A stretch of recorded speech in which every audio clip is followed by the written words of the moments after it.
Robert John Preston II.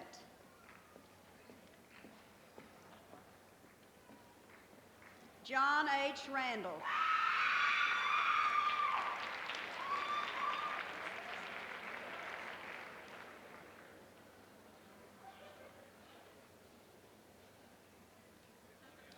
Lee Ann Reno.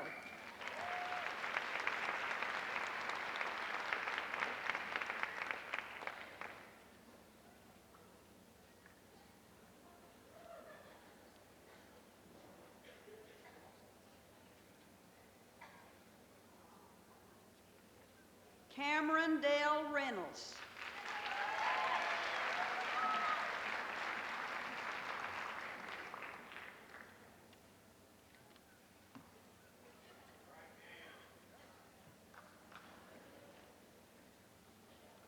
Eileen Sue Richard.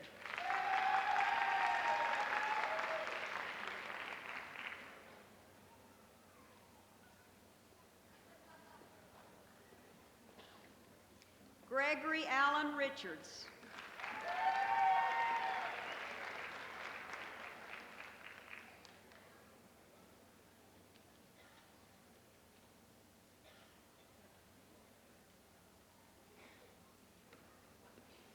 Corey G. Robinson.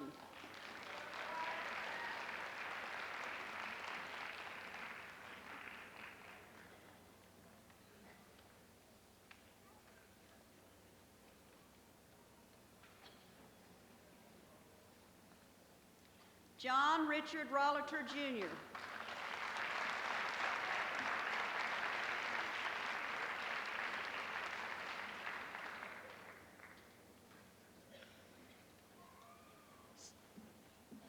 Belinda Priscilla Ruiz.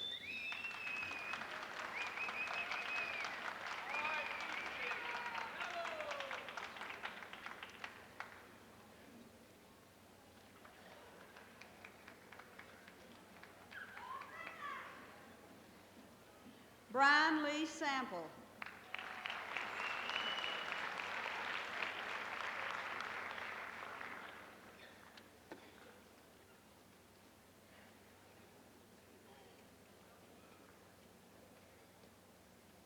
Matthew J. Schrader.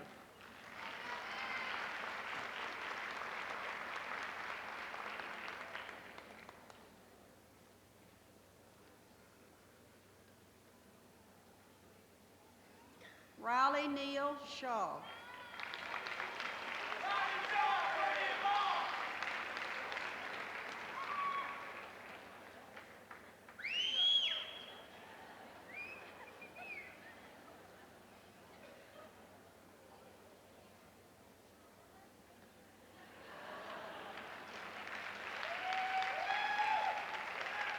Laurie Jean Shute.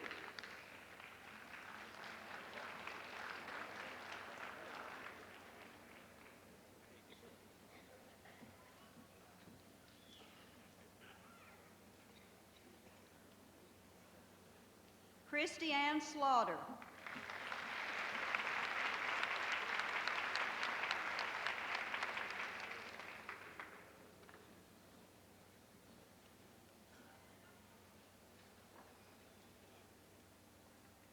Hillary S. Smith.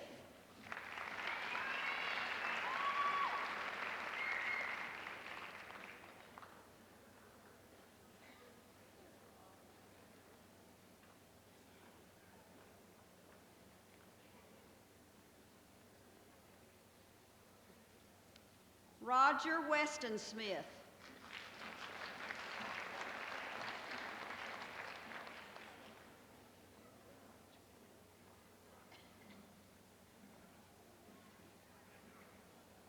Stanley Earl Smith.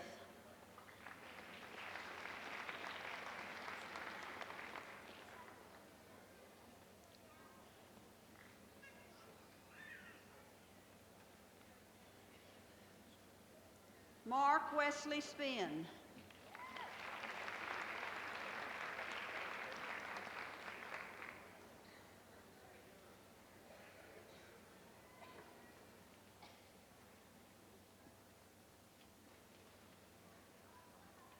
Paul Keith Stafford.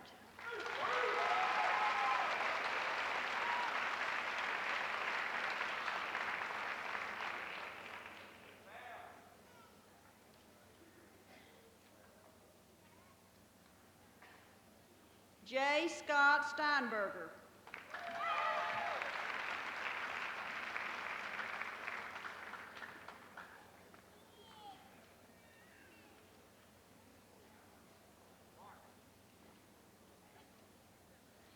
Alex J. Staley, Jr.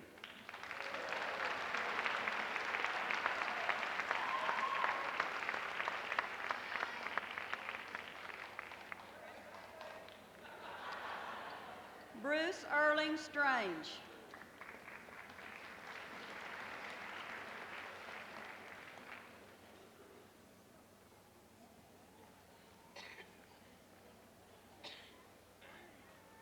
Donna Ruth Stroop.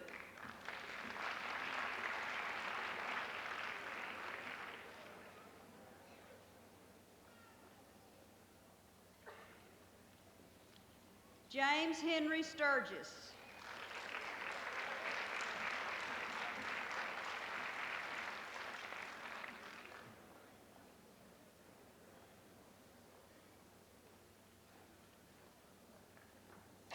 Jean Sterling Hill Taylor.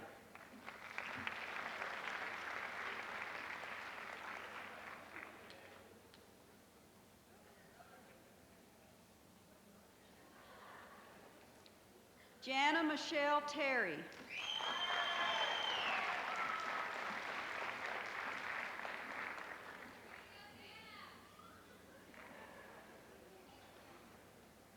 Carmen Annette Thompson.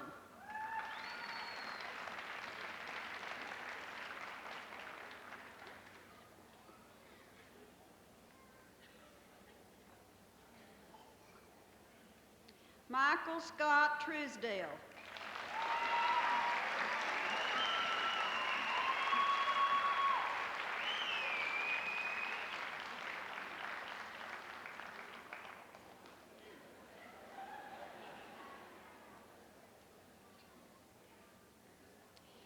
William N. Ucherik, II.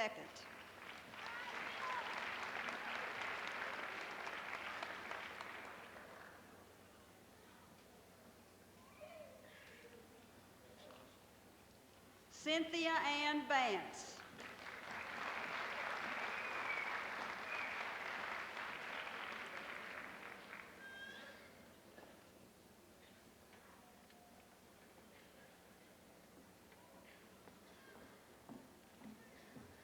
Arturo Villarreal, III.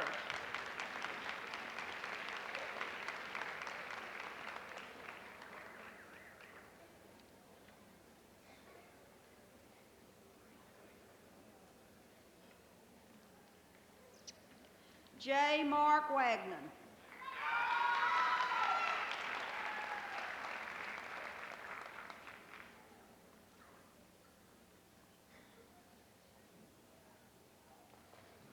Nancy Crispin Walker.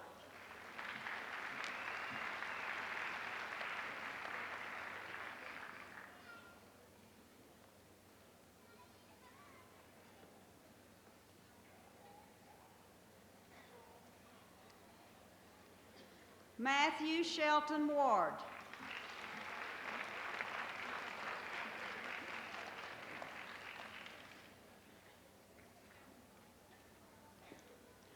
Paul Thomas Warner. William Gregory Webb.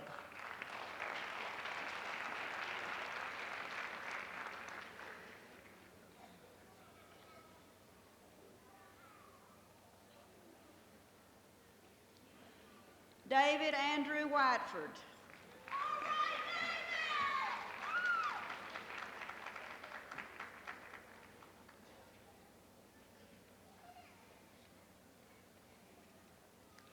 Elizabeth Ann Wiesner.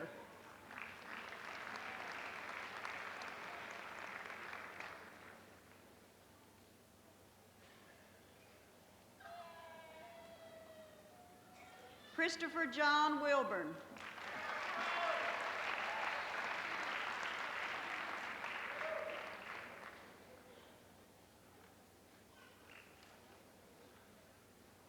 David Keith Williford.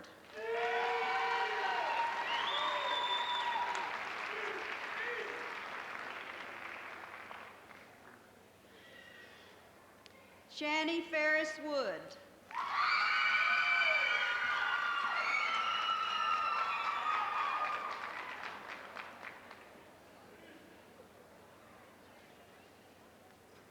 Evangelia Zaitis.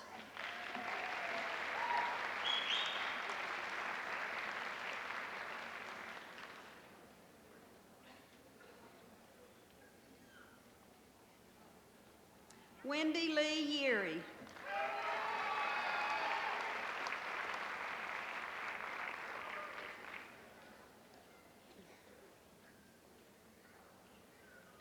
Chris Shul Yu.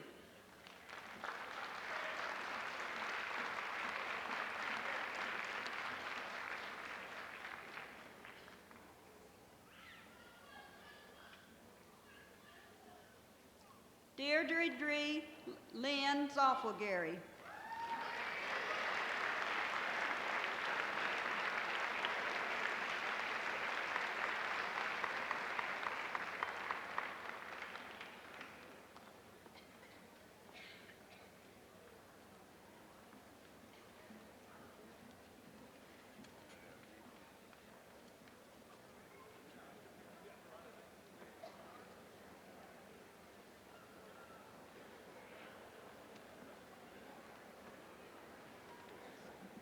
In law school, now you call it rebuttal time, but here we will call it Remarks from the Class by Kenneth Natardis.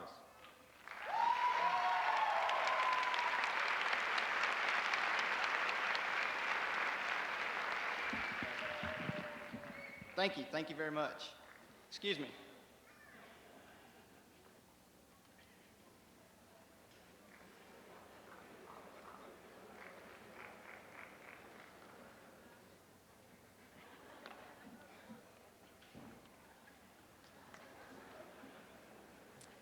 This, my friends, is a Wasatch tree.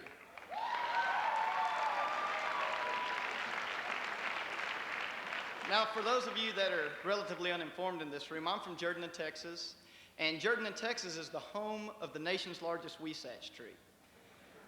It used to be the home of the world's largest Wasatch tree, but there were some trustees at the jail who didn't know that, and so they trimmed it back for the fall.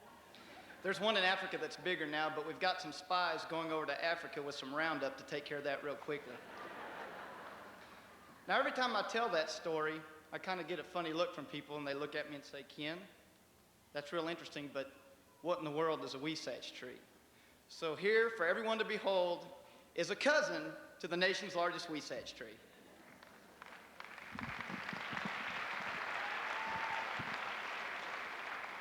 Now, I've been told that I have 5 minutes to complete my speech here today, and being from the land of the Wasatch, it's difficult for me to say hello and goodbye in 5 minutes. But I promised Dean Fletcher I'd do my best, so here we go. I have to say that it's an honor to have been chosen to speak here at graduation today. But I must admit that when I first told my parents that I would be speaking at graduation for law school, I was tempted to embellish the story just a little bit. After all, I am going to be an attorney. I entertained the thoughts of telling them that in order for a person to be chosen to speak at graduation, that person had to pass the intense scrutiny of classmates and faculty members. That person had to exhibit those traits that were becoming of an attorney.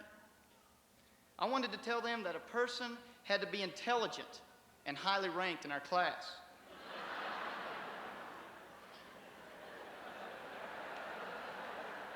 And finally, I wanted to tell them that most importantly, a person had to be an eloquent speaker who could hold the attention of hundreds of people for several minutes.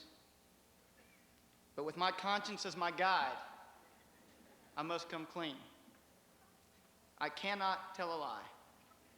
Mama, Papa, the sole and single reason that I was chosen to speak at our law school graduation is for my perfect attendance throughout my third year of law school.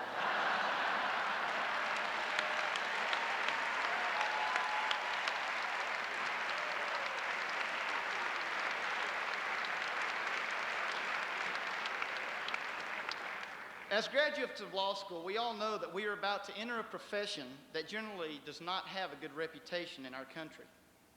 Of course, in many cases, the reputation that attorneys have is well deserved. We as a group, to a great deal, are responsible for the way that Americans look at our profession. Now, I enjoy a good lawyer joke, just like most people do. But in looking at our situation, it's obvious that something must be done to improve the perception that people have of the legal community. The question is, where do we start?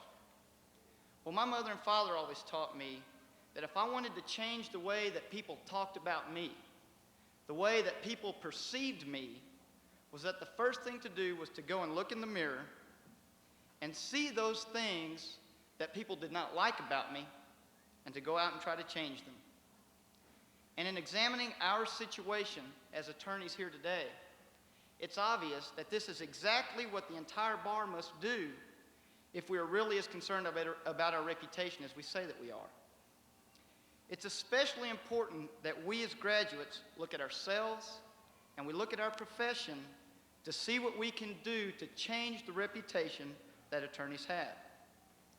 It's important that we do this now, before we go out there and before we ever start participating in those activities which have tarnished the legal profession as it is today. Now, after I've looked into this mirror, I think that a good place to start is to analyze what it is that attorneys are supposed to be most concerned with. And that is the concept of justice. Justice is obviously an important concept that attorneys should consider in their everyday practice.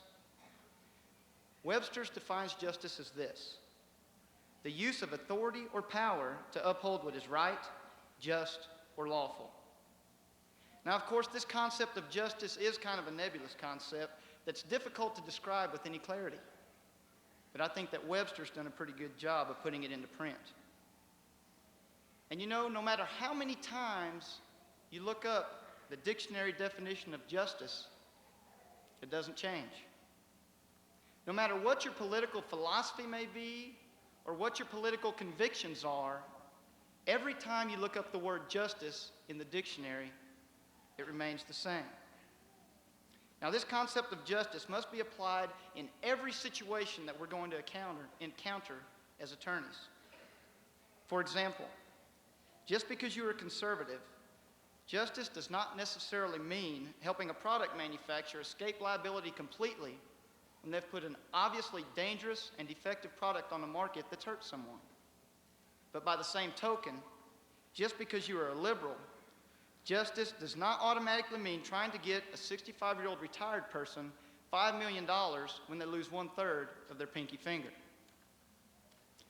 Of course, I realize that as new attorneys working in law firms, we will not have an awful lot of control over the cases that we are assigned to work on. And we also will not have any control over what sides of those cases we'd like to represent. But as professionals, there's one thing that we will always have control over: how we conduct ourselves as attorneys. And no matter who we represent, conducting ourselves in a way that upholds justice will go a long way toward improving the way others perceive our profession.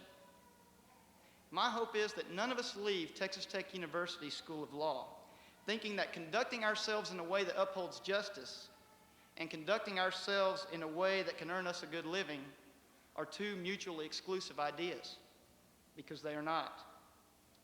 The type of thinking that says working to uphold justice and working to make a good living are mutually exclusive is precisely the type of thinking that has led to the perception of attorneys that exists today. And as new members of what was once considered to be a noble profession, it is our responsibility to work to eliminate that type of thinking as we begin our journeys through the justice system of the United States of America. As we leave Texas Tech University School of Law, now is our opportunity, through the way that we conduct ourselves as attorneys, to have a significant impact on the way that the American public views our profession. And knowing that you will all accept this responsibility and set that as one of your goals, I wish you luck and God bless. Well, Dean Fletcher, I'm through with my speech. I don't know if I've made it under 5 minutes or not, but I've got a few more things that I'd like to say before I step down. There are a few people that I have to thank for helping me get to where I am today. First off, of course, I have to thank Hillary, who spent the last year of her life putting up with me, and I want to let her know that I appreciate that. Second, I'd like to thank Ted Liggett. Ted has been my mock trial partner throughout my career here in law school. And Ted is without a doubt the best litigator in our class. And Ted, I want to congratulate you on what you've done because you've accomplished a lot. And I want to thank you for letting me come along for the ride. I'd also like to thank Murray Hensley. Murray Hensley has coached several of our advocacy teams over the years in national competitions. And I, along with Ted, had the opportunity to work under and with Coach Hensley, as he's affectionately known. Now, the faculty, of course, is not going to be happy to hear this, but I learned more about being an attorney in the 3.5 months that I spent with Murray Hensley than I ever did in any class in law school. And finally, when I step down from this podium here today, I don't want you to give me a round of applause, and I know you're thinking you don't deserve one. But there are 4 people in this auditorium that do deserve a round of applause, much more than I ever could. These people are more responsible for me being here today than I am myself. Of course, these 4 people include my mother, Florence Natardis, my father, Henry Natardis, my brother, Henry Jr., and my little sister, Annette. We're a long way from the Wasatch tree, but I never could have made it half this far without you 4. And I love you all very much. This round of applause is for you.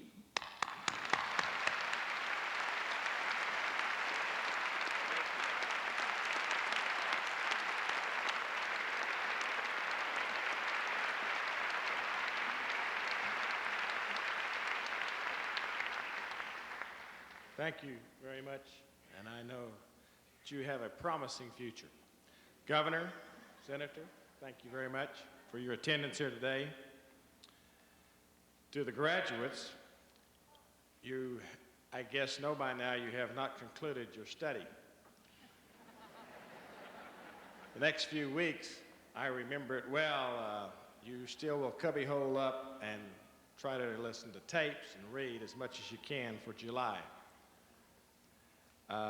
And remember that it's called the practice of law. It's not the perfection of law. All of us just continue to learn and continue to practice, and hopefully someday somebody will get it right. But if there's ever been a lawyer to get it right yet, I don't know who it is. You are the keepers of the law. You can go forth now and you can become songwriters, as many have, authors, as seems to be a popular trait right now, preachers, which is always popular, or you could just become good old everyday lawyers. I wish you success. You've done well, and make us all proud. Now, before I dismiss you, let me say on behalf of the law school, all the students, or their parents and friends are invited to a reception at the law school.